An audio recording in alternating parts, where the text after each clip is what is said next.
Hi, I'm Michael Breed. Here's your weekly golf fix tip.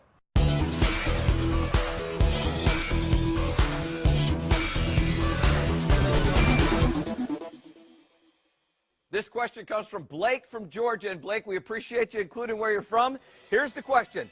I've had a really bad slice on my driver. I think my wrists are hinging and not getting back around quick enough. So I might try to just not have wrist hinge in my swing. Is this a good idea? You know what? It is a good idea. It's a really good idea. And let me show you what happens. When you make a backswing and you get the club going up like this, when you start to get too much wrist hinge, this wrist starts to cup.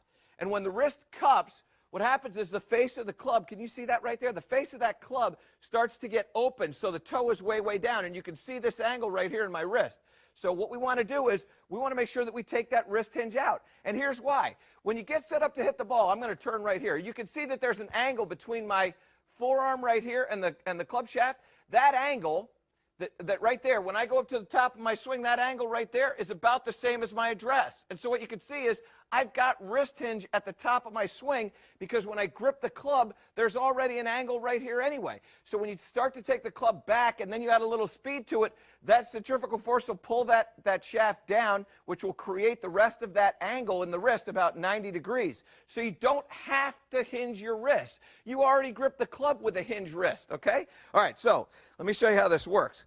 I thought I had the tee behind my ear there, but I didn't. I managed to put that in my pocket. So get set up.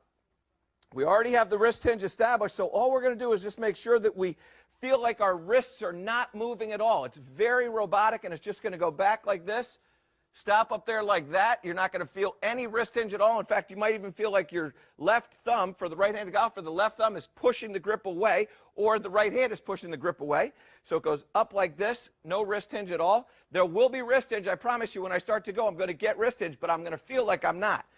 So set up like this, back, and like that. And I promise you it's a great idea because what will happen is you'll keep the club face square and you won't have to worry about that slice anymore. Tune in to Golf Channel Monday nights at 8 Eastern and get your game fixed.